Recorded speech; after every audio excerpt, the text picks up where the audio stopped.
There was no leadership. We kind of everybody plays a role in leadership, but the most obvious to me was like Ja Morant because he's actually the one playing, and he was also the one that was a malcontent all year. So he Mhm. was the most frustrating part for me.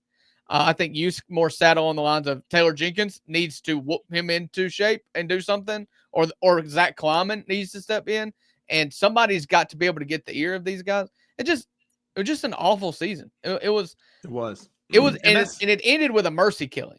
I mean, it did. I want to stop there for a minute and let's talk about Ja Morant. Everybody's talking about Jaren is the problem. He's got to be traded. Bane's the problem. He's got to be traded. And in the last 24 hours, Tim McMahon, who got that bitch in his blood, I guess, is not welcome in Memphis anymore because all he talks about is how poorly Memphis is managed and that Ja Morant needs to be traded. And I do not agree to that. But what I do agree with is what you just said. Ja Morant, to me, in the circle of blame, has moved up quite a bit.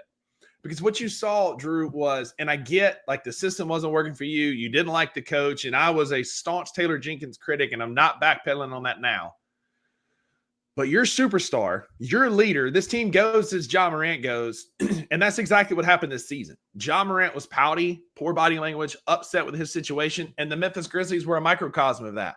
We saw everything go awry, nothing going our way. Ja is too busy, being upset and throwing a tantrum to the refs or pouting on the bench or sitting out. And I thought his quote in the exit interviews told me everything I needed to know when he said, everything that happened to me injury-wise was not my fault. It was a complete fluke. The shoulder injury, the hip injury, the thigh, like all the things.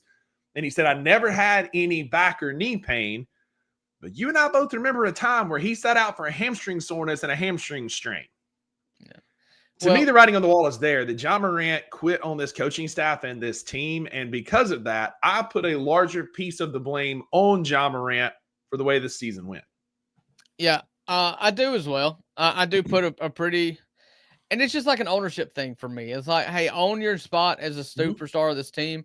Yep. And we had these same conversations with Mark Gasol, and obviously he's just not wired that way. And Mm-hmm. we went through a lot of years where we complained about Jaren rebounding, and before we just had to settle on the fact that like he's just not a good rebounder, and we've got to appreciate the things that he does do.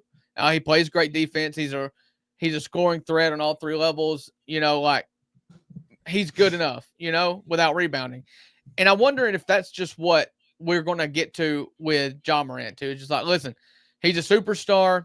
He's the face of this team, but he's not going to lead. And Mm-hmm. and if he's not going to lead, then we've got to recognize that. And I'm not saying that's a reason to trade him, No. but it is.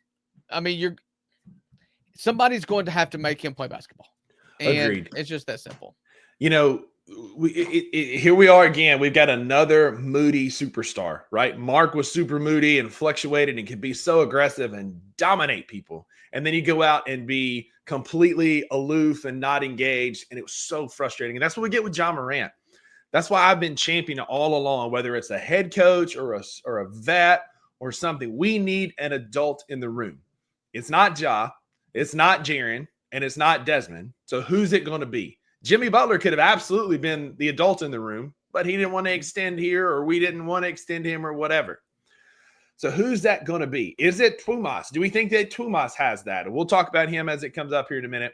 But it's 100% ownership issue with Ja. Ja will not, Ja wants to be Ja when Ja can be fun and free and playing, but Ja doesn't want to own things and step up when things aren't going well. And regarding his injury statement, I kind of see a lot of validity to that. Like, I listen to GP, one of my Gary Parrish, one of my best friends.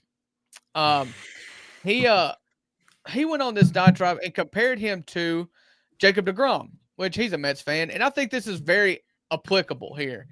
And Ja got pushed out of the air twice. That's not his fault.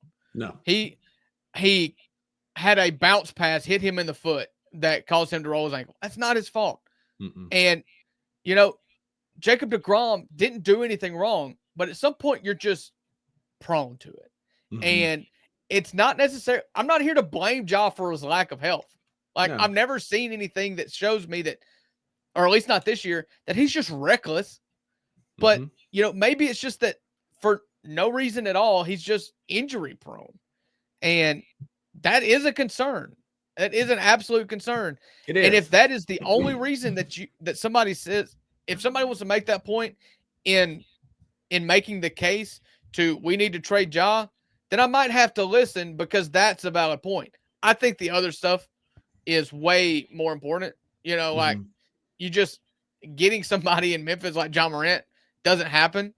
So you keep him, obviously. Yeah. But I mean, superstars aren't lining up to come to Memphis as we've seen over the last couple off seasons. And so you get a superstar like Ja Morant and you hang on to him. You just have to build around him.